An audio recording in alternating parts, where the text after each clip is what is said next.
আসসালামু আলাইকুম। আবারও বঙ্গভবন ঘিরে এক ধরনের চাপা উত্তেজনা। 12 তারিখ নির্বাচনের আগেই বিশেষ কোনো কিছুর রিহার্সেল সেখানে ঘটছে কিনা তা নিয়ে বেশ সন্দেহের সৃষ্টি হয়েছে। সাম্প্রতিক সময়ে দুইটি ঘটনা পারস্পরিক যেই সমীকরণ সেটিকে কেন্দ্র করেই এই সন্দেহের সৃষ্টি হয়েছে। যেমন রাষ্ট্রপতি মোহাম্মদ শাহাবুদ্দিন সাহেবের সঙ্গে সাক্ষাৎ করেছেন কে? জামায়াতে ইসলামের সাবেক আমির গোলাম আজমের পুত্র ব্রিগেডিয়ার জেনারেল অবসরপ্রাপ্ত আবদুল্লাহ হিল আমান আজমি। তিনি হঠাৎ কী কারণে দেখা করলেন? দেখা করার বিষয়টি কি? বেশ হাস্যকর। উপর থেকে মনে হতে পারে যে এটি হাস্যকর, কিন্তু ভিতরে কি রয়েছে? তিনি মঙ্গলবার রাষ্ট্রপতি মোহাম্মদ শাহাবুদ্দিনের সঙ্গে দেখা করেছেন। দেখা করে তাকে কিছু বই উপহার দিয়েছেন। তিনি নিজেই তার সামাজিক যোগাযোগ মাধ্যম ফেসবুকে স্ট্যাটাসের মাধ্যমে এই বিষয়টি জানিয়েছেন। আগে একটু কিছুটা পড়ি তার স্ট্যাটাস থেকে, আপনারা ধারণা করতে পারবেন। আবদুল্লাহ হিল আমান আজমি বলছেন তার ফেসবুক স্ট্যাটাসে, আজ মহামান্য রাষ্ট্রপতির সঙ্গে সৌজন্য সাক্ষাৎ করতে গিয়েছিলাম। আমার লেখা বিভীষিকাময় আয়নাঘর, আমার বাবাকে নিয়ে সচিত্র প্রায় 2000 ছবি সম্বলিত বই, প্রেরণার পরশমণি এবং আমার বাবার লেখা আত্মজীবনী, জীবনে যা দেখলাম 9 খণ্ডের বই উপহার দিয়ে এলাম। তিনি খুব আগ্রহ সহকারে নিলেন, উল্টে পাল্টে দেখলেন। ওনার মূল্যবান সময় থেকে আমাকে অনেক সময় দেওয়ার জন্য মহামান্য রাষ্ট্রপতির প্রতি আন্তরিক কৃতজ্ঞতা জানাচ্ছি। আচ্ছা, রাষ্ট্রপতি মোহাম্মদ শাহাবুদ্দিনের সঙ্গে আবদুল্লাহ হিল আমান আজমির কি এমন প্রেমের সম্পর্ক, অথবা কি এমন শ্রদ্ধা, স্নেহ, ভালোবাসার সম্পর্ক? সেটি ব্যক্তিগত জায়গা থেকে হোক অথবা আদর্শগত জায়গা থেকে হোক, যেভাবেই আমরা বিচার করি না কেন, কোনোভাবেই তো রাষ্ট্রপতিকে এই মুহূর্তে, এই অস্থির সময়ে তার লেখা বই কিংবা তার বাবা গোলাম আজমের লেখা বই বা ছবি উপহার দেওয়ার কোনো কারণ নিশ্চয়ই নেই। কিন্তু তারপরেও দেখা করেছেন। নিঃসন্দেহে এটি শুধুমাত্র উছিলা বা অজুহাত উপর থেকে। আমরা গণভোট নিয়ে অনেকেই সন্দেহের মধ্যে আছি। অনেকের ধারণা গণভোটে হ্যাঁ জয়যুক্ত হলে সংবিধান ছুঁড়ে ফেলা হবে, সংস্কারের নাম করে যা হতে যাচ্ছে, রাষ্ট্রপতিকে ছুঁড়ে ফেলা হবে। এর আগে রাষ্ট্রপতিকে কেন্দ্র করে অনেক কিছু হয়েছে আমরা জানি। বঙ্গভবনে মব ক্রিয়েট করা হয়েছে, তার পদত্যাগের দাবিতে বঙ্গভবন ঘেরাও করা হয়েছে। সেনার সদস্যদের সঙ্গে মব সৃষ্টিকারীদের, সেটি এনসিপির নেতা কিংবা জামায়াতের লোকজন ছিল সেখানে, তাদের সঙ্গে সেনা সদস্যদের সংঘর্ষ হয়েছে। এবং অকপটে রাষ্ট্রপতিও আন্তর্জাতিক গণমাধ্যমের কাছে তিনি তার অবস্থান তুলে ধরেছেন। তার সঙ্গে বর্তমান যে প্রধান উপদেষ্টা ডক্টর মোহাম্মদ ইউনূস কী ধরনের আচরণ করছে, তার সরকার কী আচরণ করছে, এটি আমরা সব কিছুই জানি, এগুলো পুরোনো কথা।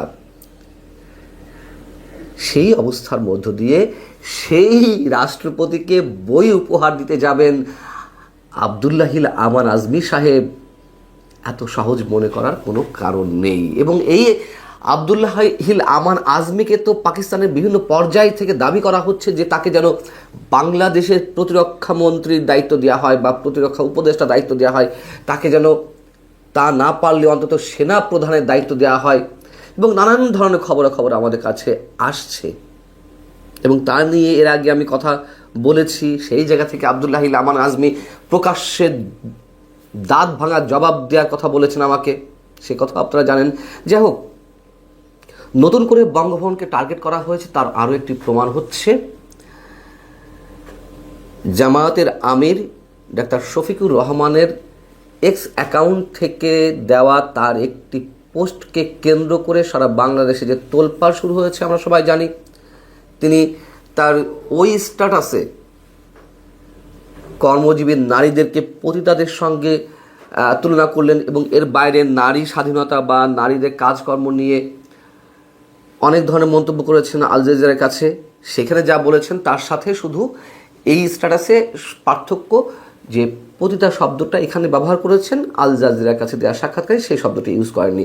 কিন্তু যখন এটি নিয়ে সারা বাংলাদেশের তুমুল হইচই, সেটি নিয়ে তখন তারা মানে ডাক্তার শফিকের দল জামাতে ইসলামী দাবি করলো যে তার আইডি হ্যাক করা হয়েছে অথবা ডাক্তার শফিকের ডিভাইস হ্যাক করা হয়েছে। এবং কোত্থেকে করা হয়েছে তারা দাবি করলো যে বঙ্গভবনের কোনো এক ইমেইল থেকে বা বঙ্গভবনের বিশেষ কোনো ব্যক্তির মাধ্যমে তার ডিভাইস নিয়ন্ত্রণে নেওয়া হয়েছে। এবং এই দাবির পরপরই আমরা দেখলাম ওই মঙ্গলবার আবদুল্লাহিল আমান আজমি দেখা করতে গিয়েছিলেন, সাক্ষাৎ করতে গিয়েছিলেন, বই উপহার দিতে গিয়েছিলেন রাষ্ট্রপতিকে, ওই দিন সকালেই জামাতের একটি বিশেষ প্রতিনিধি দল বঙ্গভবন দিয়ে এলো যে এই সময় যে অভিযোগ তারা জানাচ্ছে সে বিষয়ে তদন্ত রিপোর্ট জমা দিতে হবে। যদিও তারা রাষ্ট্রপতি মোহাম্মদ শাহাবুদ্দিনের সঙ্গে দেখা করতে পারেননি, তার সামরিক সচিবের সঙ্গে কথা বলেছেন। জামাত এনসিপি নেতারা যা চায় সেটি মব ক্রিয়েট করার মাধ্যমে হোক আর যে মাধ্যমেই হোক, ইউনূস সরকার সেটি সাথে সাথে এক্সিকিউট করে, তার তো অসংখ্য উদাহরণ রয়েছে আমাদের সামনে। এবং এটির ক্ষেত্রেও আমরা দেখলাম যে তারা দাবি জানালো আর সাথে সাথে কিছুক্ষণ পরেই রাজধানীর হাতিরঝিল থানাতে বঙ্গভবনের সহকারী প্রোগ্রাম অফিসার সারওয়ার আলমের বিরুদ্ধে প্রথমে জিডি হলো, তারপর একটি মামলা হয়ে গেল। পরবর্তীতে কি হলো, তাকে আটক করা হলো, গ্রেপ্তার করা হলো। ডিবি প্রধান সংবাদ সম্মেলন করলেন তাকে আটকের ঘটনা নিয়ে, এবং সেখানে প্রশ্ন করা হলো সারওয়ার আলমের বিরুদ্ধে কি কোনো প্রমাণ পাওয়া গেছে যে অভিযোগ জানানো হচ্ছে। তিনি বলছেন যে প্রমাণ এখনও পাওয়া যায়নি, আমরা ইনভেস্টিগেট করছি, আমরা দেখি কি করা যায়। তাহলে প্রমাণ ছাড়া কেন তাকে আটক করা হলো? মামলা হলেই কি যে কাউকে আটক করা যায় সাথে সাথে? তিনি উত্তর দিতে পারলেন না, তিনি অ্যাভয়েড করছিলেন। সাংবাদিকরা যখন আবারও বললেন যে তার বিরুদ্ধে প্রমাণ ছাড়া কেন আটক করা হলো, তিনি বললেন যে এটি হাতিরঝিল থানা বলতে পারবে। তার মানে বোঝা গেছে তো। এরপর আবার কি হলো, আমিরে জামাত ডাক্তার শফিকুর রহমান তিনি তার ফেসবুকে একটি পোস্ট দিলেন। তিনি কি লিখলেন পোস্টে? আমার ভেরিফাইড এক্স আইডি হ্যাক হয়েছিল, সেই সংশ্লিষ্ট ব্যক্তিটি আইন শৃঙ্খলা রক্ষাকারী বাহিনীর হাতে আটক হয়েছে। আমি আশা করি এখন ন্যায় বিচারটাও পাবো এবং তা খুবই প্রয়োজন। দেশে সাইবার অপরাধ নিয়ন্ত্রণ ও আসন্ন নির্বাচনকে সুষ্ঠু করার পক্ষে এ ধরনের আইনি উদ্যোগের কোনো বিকল্প নেই। তিনি কি সুন্দর একটা স্ট্যাটাস দিয়ে দিলেন, কোনো ধরনের প্রমাণ নেই। জামাত কি প্রমাণ পেয়েছে সেটি আমাদের সামনে উপস্থাপন করেছে, যে কি তারা প্রমাণ পেয়েছে, যে যার ভিত্তিতে তারা অভিযোগ করছে যে সারওয়ার আলমের ইমেল আইডি থেকে এটি হ্যাক করা হয়েছে বা এখান থেকে ভুয়া পোস্ট দেওয়া হয়েছে ডাক্তার শফিকুর রহমানের বিরুদ্ধে, তার নামে। জামাত সাথে সাথে সেটিকে স্বাগত জানালো। এবং আমাদের অনেককেই যেভাবে সকল সন্ত্রাস বিরোধী আইনে মামলা দেওয়া হয়েছে, আটক করা হয়েছে, কারাগারে থাকতে হয়েছে, এই সারওয়ার আলমকেও নিশ্চয়ই এইভাবে কারাগারে থাকতে হবে। 12 তারিখে নির্বাচনে কি হয় আমরা এখনও নিশ্চিত নই। বঙ্গভবন যে আগে থেকেই টার্গেট করা হয়েছে এই সব ঘটনাকে কেন্দ্র করেই বোঝা যাচ্ছে। এবং প্রথমে যেটি বলছিলাম যে রিহার্সাল শুরু হয়েছে, 12 তারিখ নির্বাচনের সঙ্গে সঙ্গে কী হতে পারে তার কোনো একটা কিছু